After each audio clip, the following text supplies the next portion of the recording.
She's Australia's glittering golden girl. Diamonds are a girl's best friend. Nicole Kidman, one of our most famous Aussie exports who's always had that little bit of magic. Her decorated career in showbiz spans 5 decades, from humble beginnings You've got to struggle. It's got to be hard. to the world stage. Our Nick has scored 5 Golden Globes, 2 Emmys and an Oscar for Best Actress. Oh, Russell Crowe said, don't cry if you get up there, and now I'm crying.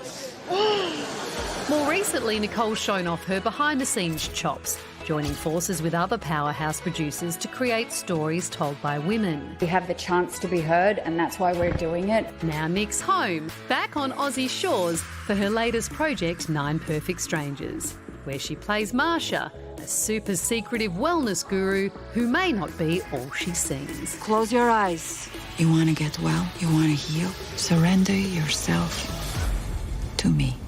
Yeah, it could be a real shit show.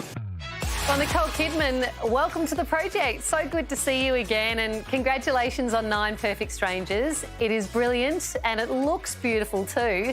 Must have been tough filming in Byron. It was torture, absolute torture.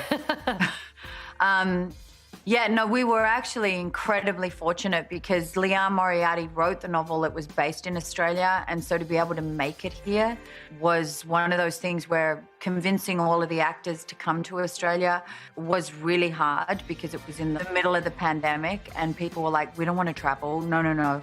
But it's one of those projects that just came together. It was just kismet where we were able to bring everybody, and everybody had a fantastic time. And I can't believe that the show is already coming out. It feels like we only just finished it, but here we are. How did you get in here?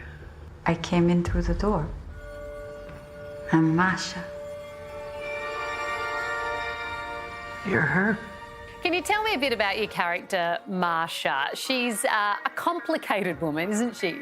Yeah. I mean, I love her, and she's the anchor for the whole Tranquillum, which is a retreat. But for every single character that orbits around her, she has to have a different response and a different way of dealing with each person. And that was particularly difficult because I've got some of the greatest actors who were defining their roles really with great insight and richness. And so then having to learn how to deal with them where they would really trust me. Marsha had to have weight, she had to have intellectual weight, she had to have energy that was appealing. So I stayed in character for the whole time, which people go, that's insane, and maybe I am a bit insane, but at the same time, that was the only way to make it work for me. I didn't feel like I didn't want to feel like I was putting on a performance. When you say the whole time, though, what's the whole time? The whole 5 months. So not when I went home and went to sleep, but my kids would hear me talking in the accent all the time,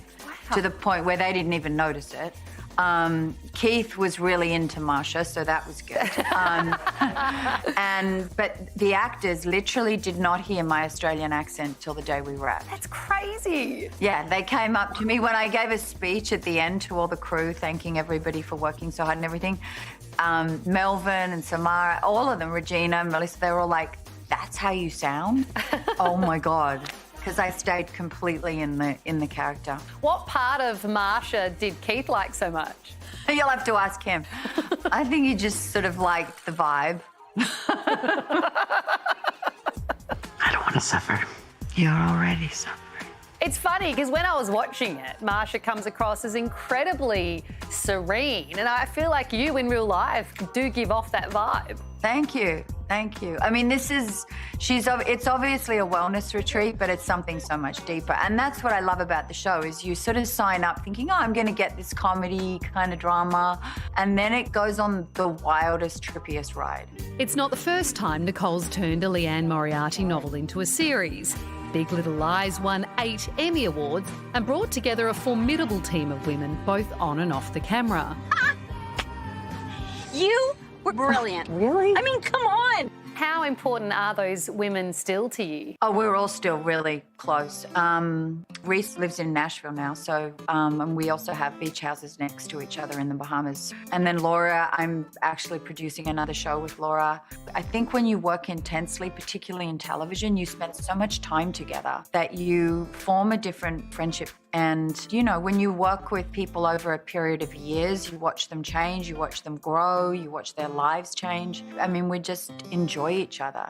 I just love those women. Well, you co-produced this series with Melissa McCarthy. She would have been a riot on set. Was she a hoot? Yeah, and she's also so smart. So Melissa brings her comic chops, which are just like one of the greatest comedians. Is Masha batshit or is she the real deal? But she's a writer and she's a thinker. And as any great comedian, they're very, very, very smart. So we were lucky to have her. You know, convincing her to come to Australia was probably one of our biggest feats because she was like, I'm not leaving Los Angeles. We're in lockdown and I'm not getting on a plane. And it took a lot to get her out here. But we got her. Nicole and rock star husband Keith Urban are hanging out here too, recently celebrating their 15th wedding anniversary.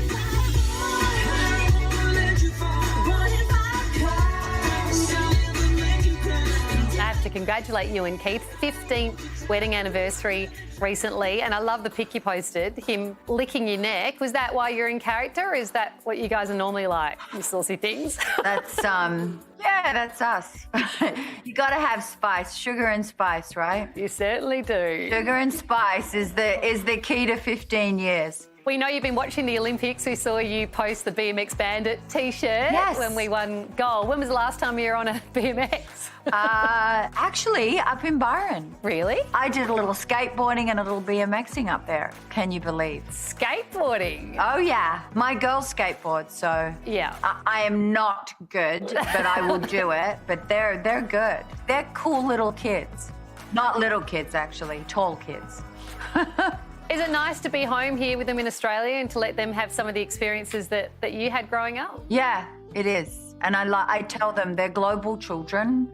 They travel the world and they have friends all over the world. And, you know, they complain that they have to move a lot as sort of that's their lifestyle. But we keep our family together. That's the most important thing. And they're able to, you know, they have a father who was born in New Zealand, so they have New Zealand passports, they have Australian passports, they have American passports. Kind of crazy, right? Absolutely. Yeah, they're fun girls. They're fun girls. I look forward to what they're going to do in the future, but they're really fun girls. Well, Nick, it's been so lovely to chat again. Congratulations on the series and thanks again for being on the project. Much love. Bye.